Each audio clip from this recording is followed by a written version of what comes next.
Hello, my tardlings. My name is Kane. I am your bitch. It has been over a year since I've touched Doom, and since I'm getting back into Doom, and that so much about my scaling has changed, I thought it would be appropriate for me to go back to the topic that gave me an audience in the first place. Starting with this video, I'll be starting a series of videos where I go over my scaling of Doomguy across his history. All of these videos will be going over two eras of Doomguy's story, going from the classic games all the way up to the Ancient Gods DLC. I'll go in depth with my arguments if it is required, debunk some common misconceptions, explain why semantic feats, etc. As for my previous videos, you can just ignore them, except maybe the Dave off video. That one is still pretty good. This information housed in prior videos is either outdated or they will be reiterated here. Before we begin, I would like to go over some things that would be important for this video and all the other videos onward. Firstly, continuity.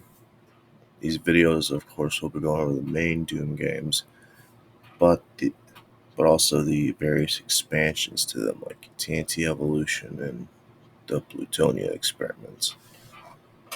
Doom 3, along with its expansions and novels, will also be taken into consideration, as it has been confirmed by Hugo Martin that Doom 3 is canon and exists as its own dimension in the multiverse. Okay, lore question for Hugo. We know that there exists multiple dimensions, so my question is Doom 3 part of the canon in a different dimension, but with the same hell? We have seen the Soul Cube as well as the, what is that? Oh, Vadrigar's castle in the Blood Swamps. So, were there any Easter eggs or places like Vadrigar's castle actually belonged to him before dying? So the question is is Doom 3 part of the canon? Also, shoutouts to Doom 3 coming out for PlayStation VR at the end of the month. It is? Yeah, Doom 3 is part of the canon. Oh, well, I mean, actually, the reboot is just kind of, in 2016, it is really just, it is really just, kind of a celebration of all of the Doom games, because, like, the Hell Knight, for example, that we have, that is clearly, The Doom 3 one. The Doom 3 one. Yeah. And, like, obviously the Barons, especially, like, the art on the walls, you'll see those Barons, like, in, God, they're in a bunch of different places, but they're straight up, like, the original Doom, like, the last, was it E1M? God, whatever the last map on that is. Like, when those two Barons come out in that super iconic end to the end of, Knee Deep in the Dead, it's like, they're straight up those same Baron, like, old-looking, goatee horn demons on the wall. So you're right, there's, like, shout-outs everywhere. Okay, so Doom 3, like all the Dooms, is a part of this universe, or at least tangentially included. Yes. You heard it here first. All right.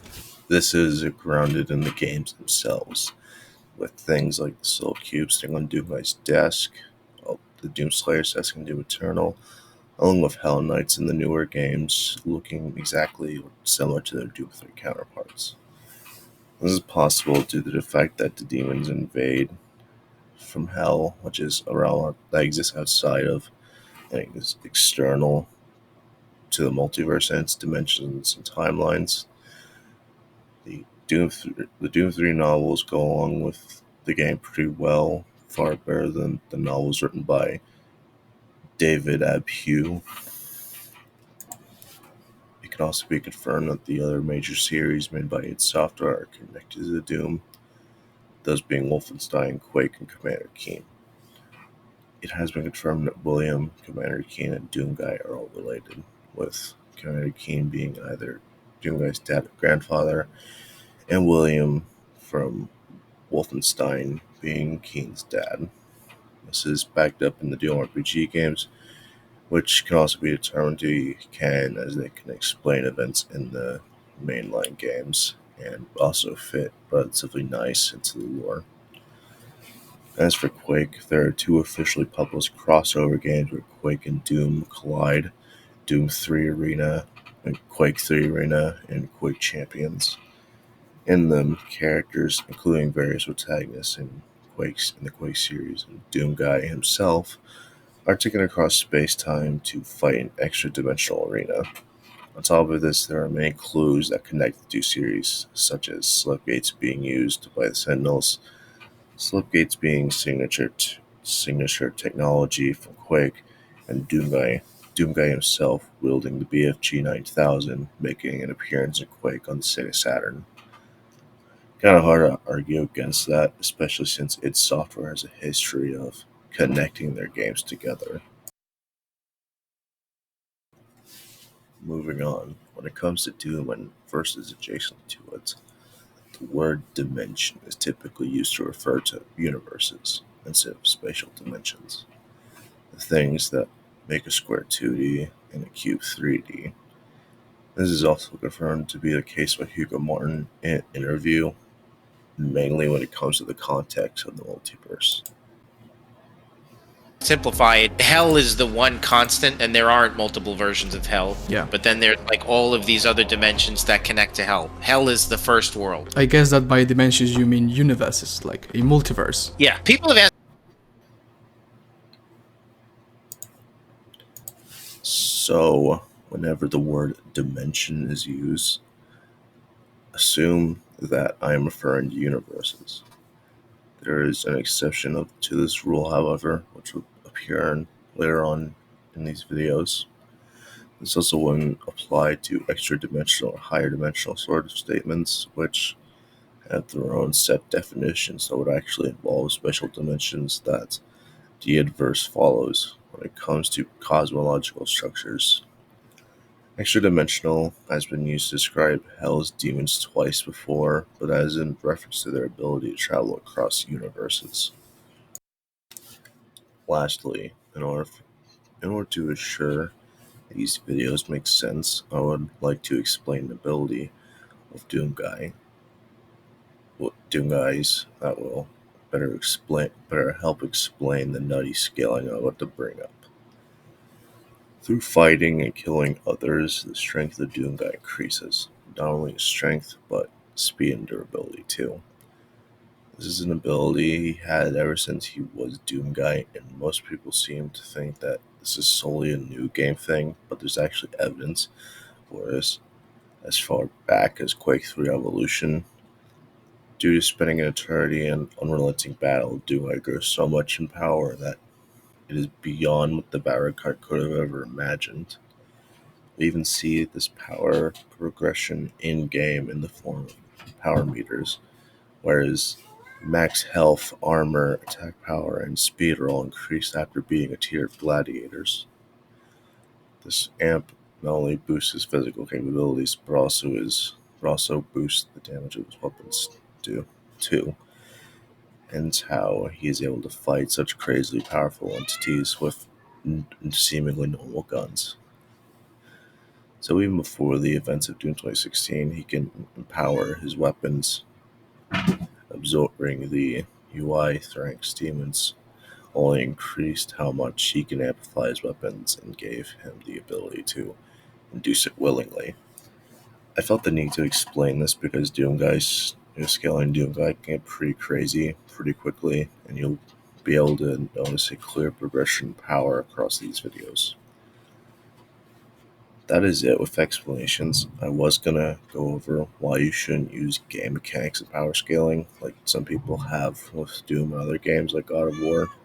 But honestly, I think your average power scale is aware why at this point, and the people who still argue this shit are ignorant and are disingenuous. With all of that said, let's get into the actual scaling, starting with the classic Doom games to his time in Quake 3. When it comes to finite scaling, there's quite a lot that can be used to scale an early Doomguy. And by early, I mean like the first episode of Doom early, knee-deep in the dead.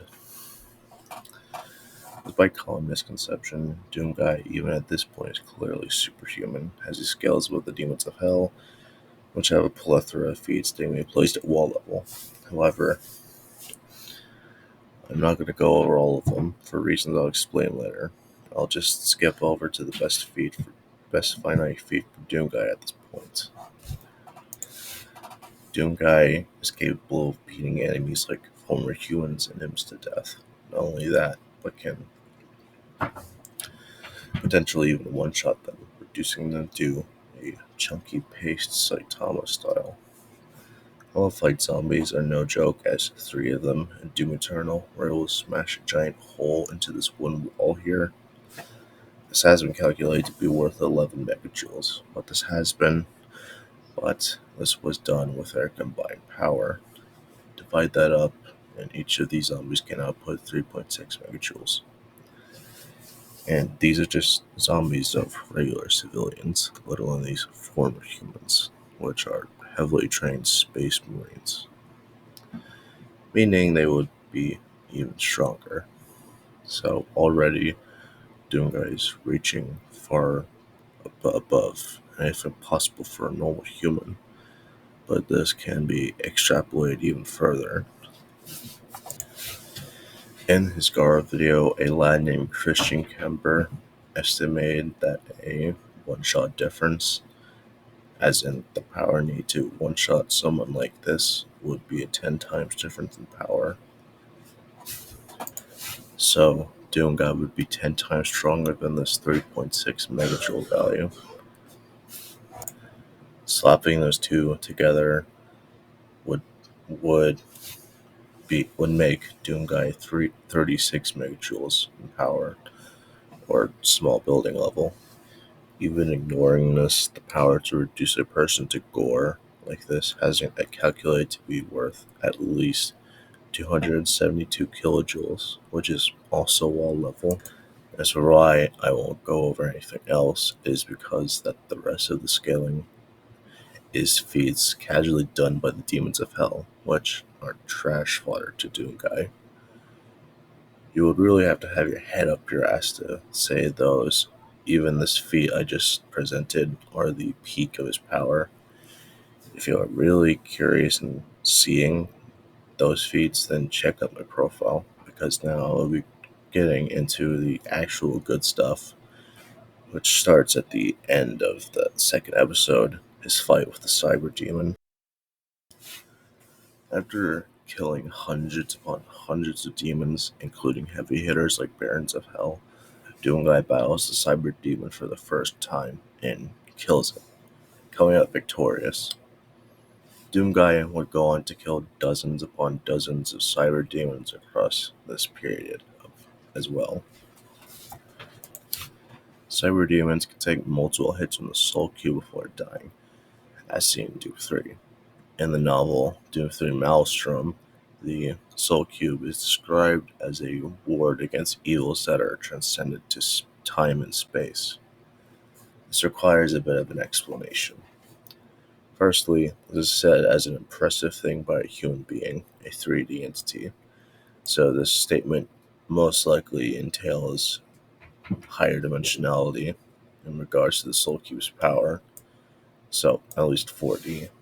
Secondly, given the context that the Soul Cube was made to fight the demons of hell, we know for a fact that these evils transcendent to time and space are referring to the demons of hell. Obviously, not all the demons. It would be utterly nonsensical for every single demon to be this powerful. Rather, this is likely referring to higher ranked demons like Cyber Demons and the other bosses in Doom 3. In the game Doom 3, the Soul Cube one-shots every demon, with the exception of the bosses, which can endure multiple hits from the Soul Cube. The Cyber Demon in particular being able to take 4. This also makes further sense to not apply this to demons as a whole, as logically you wouldn't be quote-unquote rivals in power to something that insta-kills you, like how the Soul Cube one-shots every non-boss demon. Even ignoring that, they're still surviving blows from a weapon that is said to rival higher dimensional evils of power. So this still would be an impressive thing for the Cyber Demons. There is also nothing contradicting this general scaling, like we don't see anyone kill a Cyber Demon with regular guns, other than Doomguy himself, a superhuman that is constantly growing in power and amplifying his weapons. This is doubled down in Doom 3 as well, where you play as a marine different from Doomguy. In your fight against the Cyber Demon in Doom 3, all your weapons are useless against the Cyber Demon, doing absolutely no damage to it, with the exception of the Soul Cube. which are forced to use in this fight. With all that said, basically, Cyberdemons are described as evils transcended to space-time, or can take hits from a weapon that rivals higher dimensional monsters in power. This would place the power of Cyberdemons at universal, and Doomguy can kill dozens of Cyberdemons from Doom to Doom 64.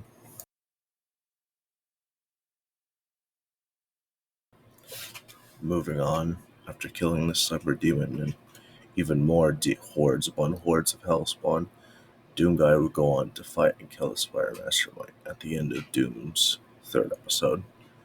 Just like the Cyberdemon, Doomguy would go on to kill the Spider Mastermind over and over again. Well, admittedly, I have stopped using this argument, but I'm still going to talk about it here in case some people still want to use it.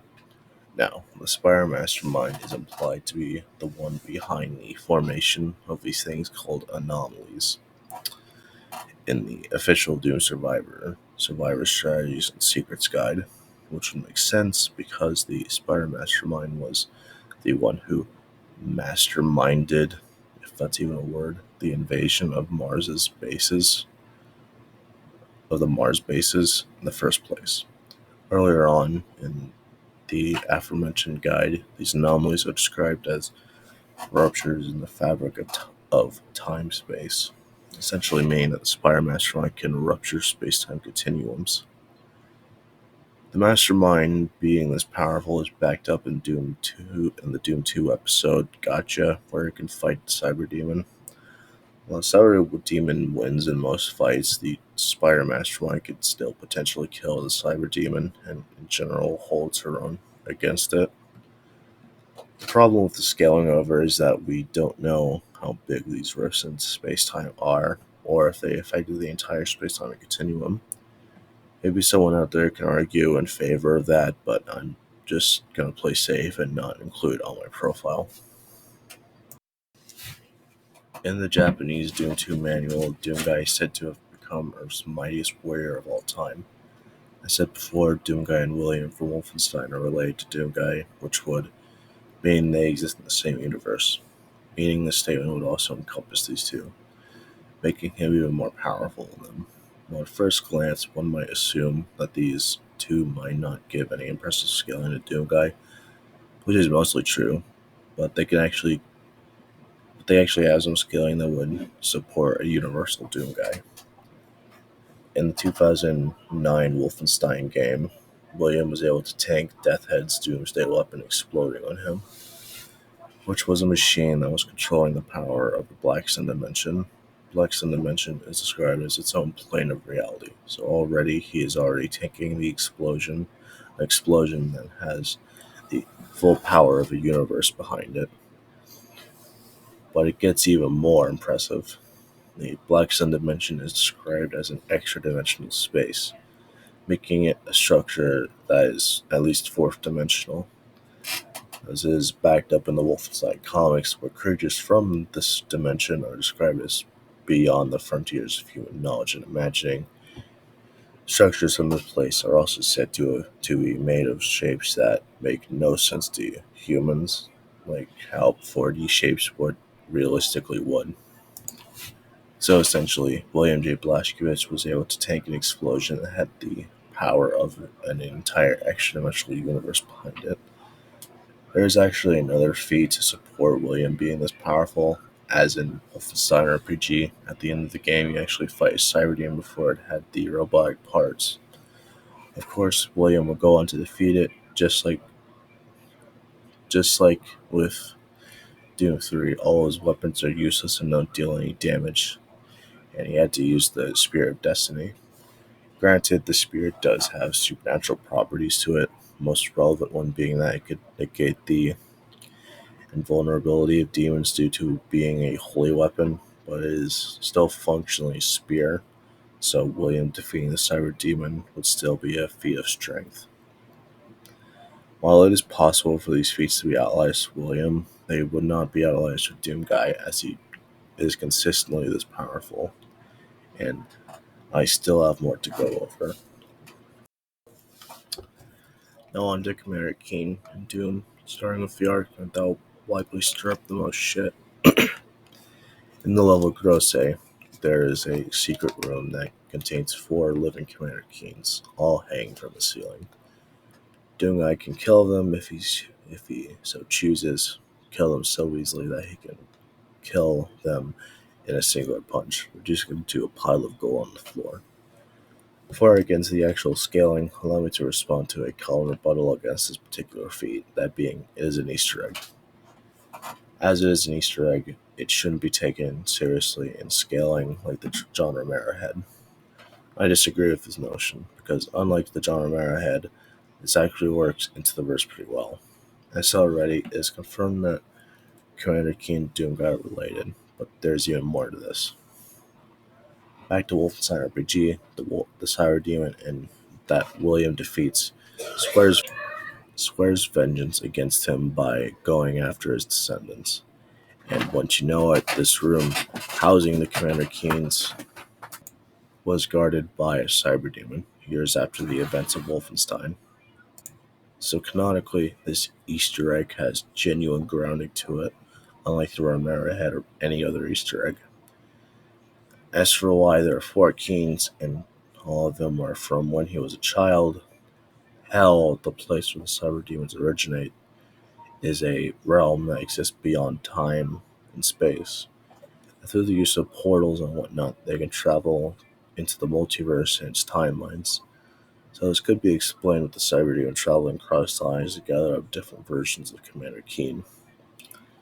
So there is a genuine basis to this Easter egg, and given an interpretation that actually explains it will always be better than just shrugging your shoulders and say it wasn't meant to be taken seriously, despite not knowing the actual intent behind this room. With that out of the way, let's actually get into the feat. Mostly, Commander Keen doesn't offer anything important. However, in the Commander Keen game for the Game Boy Color, he does have one feat we can use. Throughout the game, he collects 3 plasma crystals.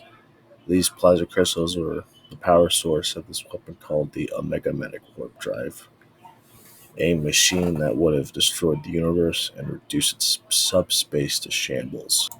For starters, there are 2 definitions for subspace, and given this subspace is a vital aspect of the universe that is set place in a sci-fi verse, it is likely referring to the latter definition, meaning that this subspace is a genuine space-time continuum. At the end of the game, Commander Keen successfully gathers all plasma crystals, using them to destroy the Omega Mag warp drive. Mere seconds after coming into direct physical contact with these 3 crystals, the warp drive explodes and is completely destroyed. This shows that directly touching these crystals is harmful, and despite their combined universe and space-time busting power, Commander Keen was able to handle and carry the crystals around with no discernible issues. To go along with this, the reuniting the plasma crystals is treated as a great feat of power, with the manual saying that Keen is the only one capable of reuniting them. As in, no, not everyone can perform the feat, and Commander Keen is the only one powerful enough to do so at the time. Commander Keen also has the title of Defender of the Universe, which is some decent supporting evidence for this. Just like with William, this universal feat could be considered an outlier for Keen, but it wouldn't be for Doomguy, as you could hopefully tell by now. Before moving on, this feat can actually be extrapolated further. As said already, Doomguy can one-shot Commander Keen with his bare fists, despite being durable enough to withstand the power I just described. Well, using the one-shot multiplier from before, this feat could make Doomguy, at this point in his career, 10 times higher into Universal, and if not just straight up multiversal. I've had people question this logic before, using multipliers to get Universal feats to multiversal, so I feel like it is necessary to explain my thought process and to respond to people respond to things people have used to argue against this idea. Let's say we have a character that's baseline low TFC universe level. That would mean they have the power equivalent to one universe. If said character receives an amp that increases their power by 10, then they would have the power equivalent to 10 universes. I believe this works because fundamentally multiversal as a tier is all based around how many universes you scale to, how many you have the power equivalent of. This remains true across the vast majority of the internet, so applying this logic to Doomguy, he would have power equivalent to 10 universes. The main problem people have with this logic is that it doesn't take the space between universes into account, which is something I don't really get. Low multiversal and multiversal are centered around the universes themselves, so I feel like the space between universes argument is missing the point. At best, I can only see taking this hypothetical space between universes into consideration, making an otherwise 2 HP feat unquantifiably stronger. Before moving on to the next feat, I'd like to go into the actual size of universes in the universe, which concerns this feat and the next one, and a bunch of other feats moving on from now. We aren't given any finite estimations of the universe, but the universe is said to be infinite. Firstly, in the Japanese Doom Survival Guide, the universe is said to be infinite-sized on page 156 in both my translations here. One on Google Translate and the other on DeepL. The universe is also described as the infinite cosmic void in the Quake 2 expansion Call of the Machine. Later on down the line, you'll see that it is pretty consistent for dimensions in general to be infinitely large in Doom and the other verses. Finally, at the end of Doom 2, you fight the Icon of Sin. By pumping rockets into its brain, Doomguy comes out victorious, killing it. Doomguy would later on fight and kill the Icon of Sin again 2 more times. With his final battle, with it concluding with him reducing the Icon of Sin to a tattered and splattered corpse. Firstly, some people question if Doomguy scales to the Icon in the first place, as in his first encounter with it, he killed it by shooting it in the brain.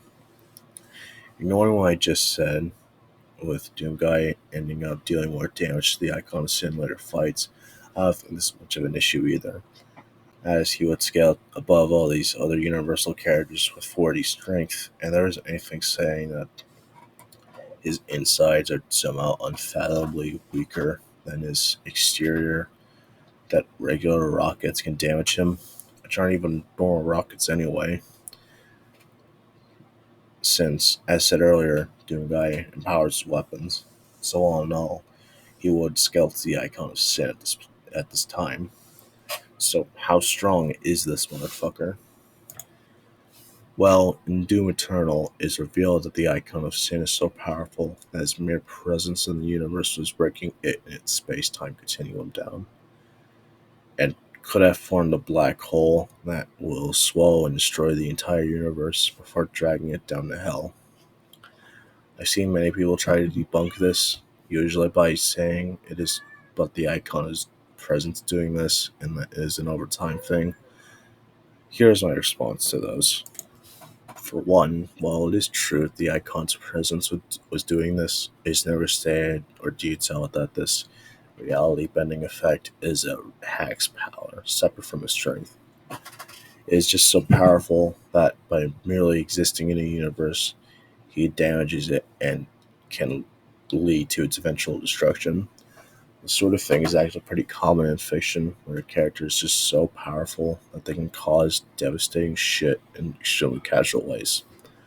A good example close to this would be SCP-1739's The Dog, which is an eldritch horror so powerful that it could destroy entire universes just by passing its shadow over it. over them. A lot of verses like Dragon Ball do this to emphasize the power of a character, and I believe that is what's going on here. This makes further sense given the icon of Sin scales above all of these other universal characters. As for the overtime thing, this is also true, but people really overestimate the amount of time and would have the icon of Sin would have taken. We can tell that it wouldn't have taken a crazy long time. Samuel Hayden, someone who is really knowledgeable about hell and demons, and during his days, Maker was knowledgeable on all of creation, being the seraph that reported its progress and was favored by the Father due to his immense intellect. Treat the icon of Sin as a very urgent threat. Basically, a guy that is knowledgeable on the icon of Sin and should be knowledgeable in the universe was treating the icon of Sin as an extremely urgent threat, constantly urging Doomguy to hurry back to Earth to kill it. Despite it only being on Earth for about a couple of hours. He also just has to be an extremely urgent threat since universes on Doom are infinite size. Obviously, destroying an infinite size thing over time doesn't make sense. Even if we ignore all of this, it is likely that the icon of Sin's durability scales to us anyway. The icon of Sin is known as the Eater of Worlds to the demons, and is said to be a world eater by the Arc Resistance Network. Obviously, this isn't literal and shouldn't be taken literally, as the icon of Sin is nowhere near the size needed to eat planets, let alone universes. And the biggest titan ever, Malagog, isn't that big. It would make the most sense to correlate this to his black hole shenanigans, which is it. What is interesting about this is that the icon of Sin seemingly gained a reputation by doing this, with him being titled the Eater of Worlds, and the demons gathering around were nests, which are portals back to hell, because the icon of Sin was coming back to Earth. So the icon of Sin is known for destroying universes, meaning he has done this before and lived, since we've seen him alive and attack time and time again in the games, including the very first time we see him in Doom 2. The icon of Sin is extremely ancient, making it more possible for him to have done this before. And despite this universal durability, Doomguy was able to kill it at least on 3 occasions, even to the point of horrifically and absolutely brutalizing the bitch. Now finally, we reach Doom 64, where we see Doomguy face his most powerful adversary yet, the Mother of all Demons. Just like with all the other threats he has faced before, Doomguy killed the Mother Demon and saved Earth. In the Doom 64 manual, the Mother Demon, in a crippled state, was said to be giving off energy signatures unlike anything sampled before. This would mean that the Mother Demon was more powerful than anything Yume had faced before, like when it comes to demons. And this would actually cover the icon of Sin, because the icon of Sin became a known threat to humanity in the Plutonia experiment, where it appeared on Earth, albeit underneath the name the Gatekeeper. The idea that the Mother Demon scales above the icon of Sin is backed up with the official Doom 64 Recon Guide, where it's described as an ultimate devil that required all of Doomguy's strength at a time to kill. That is it for Classic Doom. Classic Doomguy from Doom 1 to Doom 64 is consistently universal, but many calibers high into it, if not just straight up multiversal. Far from just your average Joe of guns. Keep in mind, this is the weakest Doomguy I'll be going over in these videos, which is a nice transition to the next incarnation of Doomguy today, Quake 3. Firstly, let me explain why this period is here. We can tell that the Doomguy present in this game is the same one from the classic games. His character description in Quake 3 Arena, in the Quake 3 Arena manual, mentioning Phobos and how he had to fight his way through hordes of demons. His character description also implies that he was taken away by the Vadrigar after he cleared out the Phobos moon base. It is also very well possible for this to have happened after Doom 64 and its expansion pack, where he was forcibly sent out of Hell after killing the sister of the Mother Demon. It is also very well possible for this to fit into Doomguy's history without any issues in the timeline, as he is being taken across time and space by the Vadrigar, essentially being time travel to a different realm where he is forced to fight before managing to escape back to his own regular time. This is also why we see the Doomslayer and Quake Champions, which is a prequel to Quake 3 Arena, and this is evident because across these games we see people from the far off past fighting people from the modern age and people from the far distant future fighting in the same place. Lastly, Quake Champions and the Quake 3 games are connected, as saw already. Quake Champions takes place before Quake 3, and they also take place in the same realm, the Dreamlands, albeit Quake 3 is more so limited to the Arena Eternal, which is just one of the realms contained in the Dreamlands, while Quake 3 expands to the other realms of the Dreamlands. This will mean the stuff from Quake Champions can be used to scale this version of Doomguy. With all that said, let's get into the actual scaling. So, in Quake 3 Arena and its various continuations, Gladiators, which are the people that are fighting in the Arena Eternal, are split up into tiers, from Tier 0 to Tier 7. These tiers are to categorize the power and skill of fighters, so characters that are in higher up tiers will be stronger than those on lower tiers. This is demonstrated in lore such as in the Quake Champions comics, where we see Visor, a level 5 gladiator, easily defeat the Ranger from Quake, who was a mere Tier 1 gladiator. We also see the Visor has killed the Ranger hundreds if not thousands of times, with him being absolutely surrounded by Ranger corpses near the end of the comic line. Doomguy at the point of Quake 3 Arena is a Tier 6 gladiator, making him one of the strongest characters in the arena, only truly being below 0. This will mean he scales to a bunch of characters, most notably Ranger from Quake, who again is a Tier 1 gladiator. Also for the scaling, I'll be using the Church of Quake. If you don't know what that is, it is a website that is essentially the ultimate source of information of all things Quake. Not just lore, but also how Quake Champions works as a game, and among other things.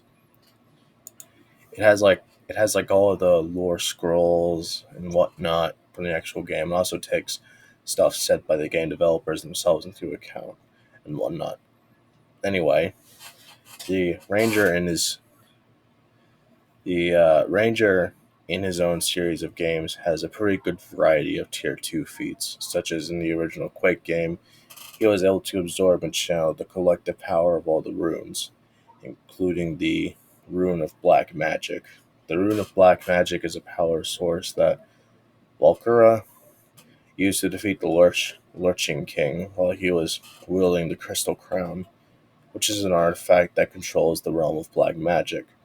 The Rune of Black Magic was also able to resist the power of Azathoth, with it being used by Valkyra to keep the map The Longest Yard from being consumed by it. Azathoth in the Quake Champion mythos is a giant black hole as implied capable of destroying everything, with it being described as the quote-unquote end of all things. Given this takes place in the Dreamlands, it is likely that this statement only encompasses the Dreamlands, which is an extra-dimensional macrocosm, which I'll explain later over when we get to the Vadrigar. Moving on, in the dimension of the machine, Ranger was also able to absorb and handle the collective power of 6 runes, different from the aforementioned runes. These 6 runes are able to emit so much force that their power surged throughout all of time and space. Basically power that was able to envelop the entire space-time continuum of the realm this took place in. Another universal feat. Also in the dimension of the machine, the Ranger was not only able to shake the realm of blacksmiths indirectly, but destroyed it, leaving it in smoldering remains. In Scourge of Armagon, the Ranger was also able to kill Armagon.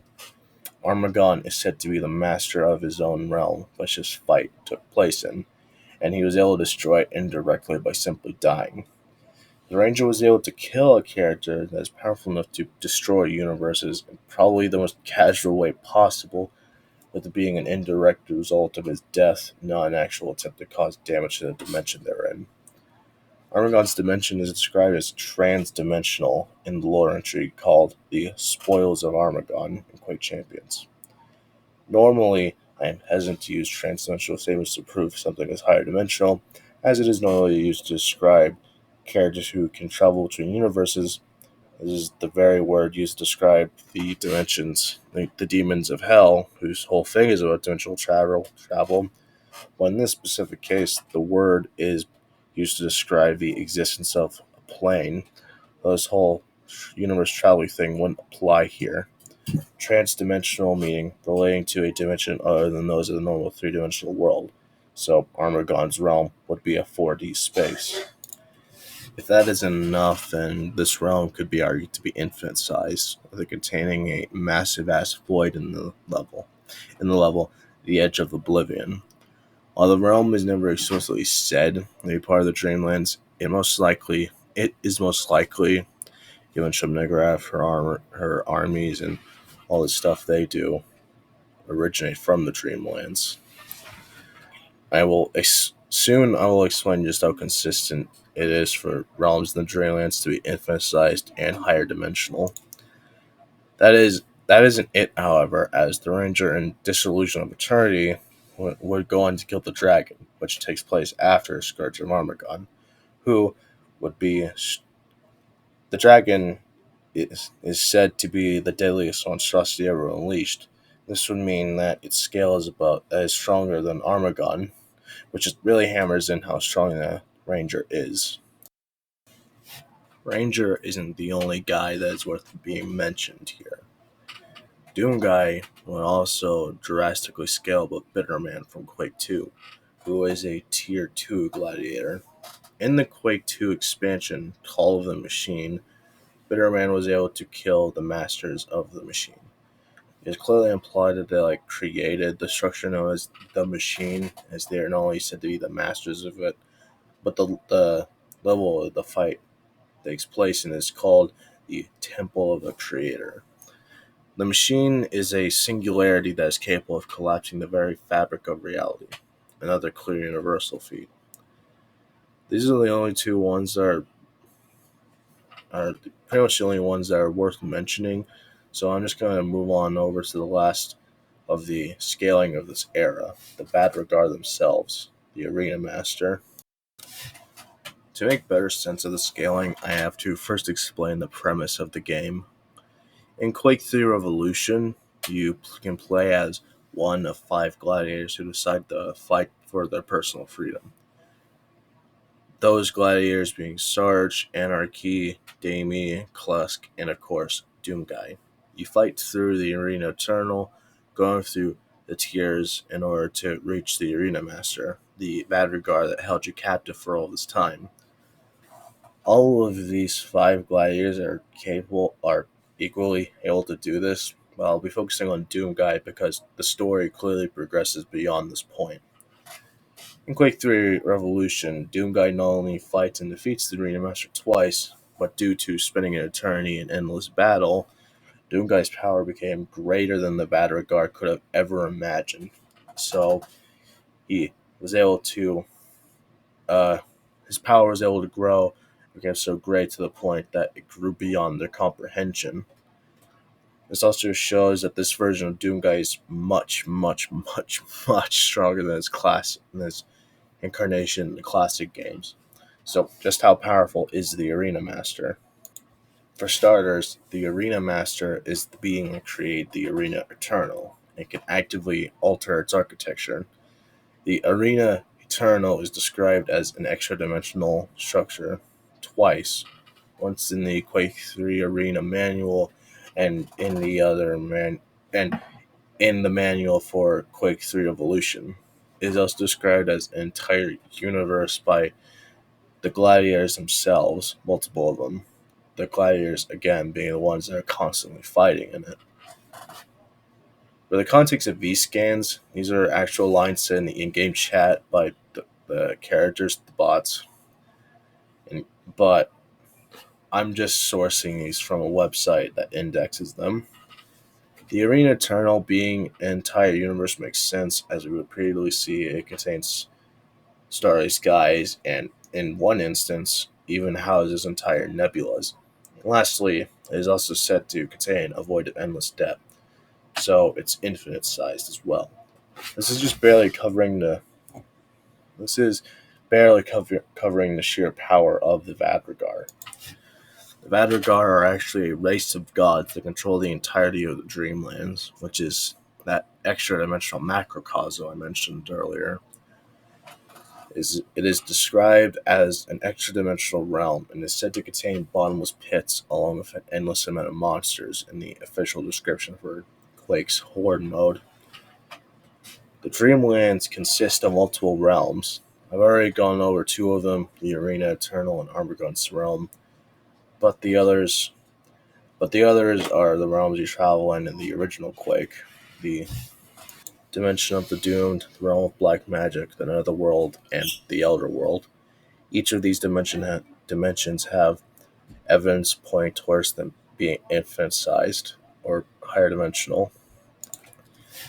The Dimension of the Doomed is said to contain an endless pool in the description for the map Crucible, and it also contains a starry sky, including those gigantic blue stars. The realm of black magic is said to contain an endless abyss, and is also implied to contain an endless amount of hallways. And getting lost in it is also described as falling into eternity. The netherworld is a labyrinth dimension that is implied to be infinite, as being inside it, including Ithignal, however you pronounce that, the very god of the realm, were unable to find its end despite their endless search for it. Lastly, the Elder World is not only said to contain a countless number of monsters called beehole worms, but Cathala herself, the god of the realm that's essentially Cthulhu, who is described as endless as well. So the Vadrigar have control over an extra-dimensional macrocosm that contains 6 infinite-sized universes, and this is not the peak of their scaling. The Vadrigar should be comparable to Dreamers, as Dreamers become Vadrigar. The Dreamers are beings that create the realms within the Dreamlands, hence the name, but also create the Elder Gods within them, as all just by dreaming. These beings can create Elder Gods and entire universes with their subconscious thoughts. This is pretty wild, as Elder Gods are cosmic beings beyond human comprehension and are described as horrors beyond/behind time and space. The most notable Elder God being Chthon, who has his own lineup of crazy scaling. Chthon, back in the original Quake, was the personal guardian of Shub-Niggurath herself. This suggests that out of all her forces, she decided that Chthon was the best option as her bodyguard. This alone would make him stronger than the likes of Armageddon, but later on in the expansion pack Dimension of the Machine, Chthon is stated to be the greatest threat to all known worlds. This entails two things. One, Chthon can destroy the cosmology of Quake, at least to the extent that humanity knows. In Ranger's description in the Quake 3 Arena manual, it is said that there are 1,000 worlds out there, 1,000 known worlds. Given that the Quake games that follow the Ranger have always been about him traveling other dimensions, these worlds are most likely other dimensions and not just planets. Secondly, this would also mean that Chthon is stronger than any other threat the Ranger had faced before. This would include Armageddon and the main threat from Disillusion of Eternity, the Temporal Energy Converter. The Temporal Energy Converter was a machine that was not only going to remake the universe as a new, quote-unquote, existence of glorious darkness, a world of chaos, violence, and pain, but can also mold timelines. We can tell with this line, our past, our present, and our future are molded by the seeds that he has sown. He being Shub-Niggurath, the creator of the machine, and the seed being the temporal energy converter. We can confirm that this is literal, as at the end of the expansion, once the machine was destroyed, it was said that reality shifted back to its quote-unquote predestined path, applying some actual fuckery with the timeline itself. The temporal energy converter is also described as evil like in Shroud universes on the original boxes for the expansion pack. Despite this, Chthon is absolutely nothing compared to Arena Master, who was among a race of beings that create him and can casually create other Chthon level threats. Yet Doomguy not only defeated the Arena Master in battle on 2 separate occasions, but dwarfs their power significantly. An absolute crazy amount of power that makes you forget that ultimately this is the second weakest version of the Slayer, and it will get much crazier from here. Gets stomped by Pennywise, though. Hey, we're done. Well, I am done for now, and you just sat there and watched me ramble on and on about the old funny shooty bang bang games. Next video, we'll be going over the next 2 versions of Doomguy, which will be much, much shorter. If you want to see my stuff now, go to the description, where you can find a link to my Doomslayer profile. Anyway, see you fuckers later.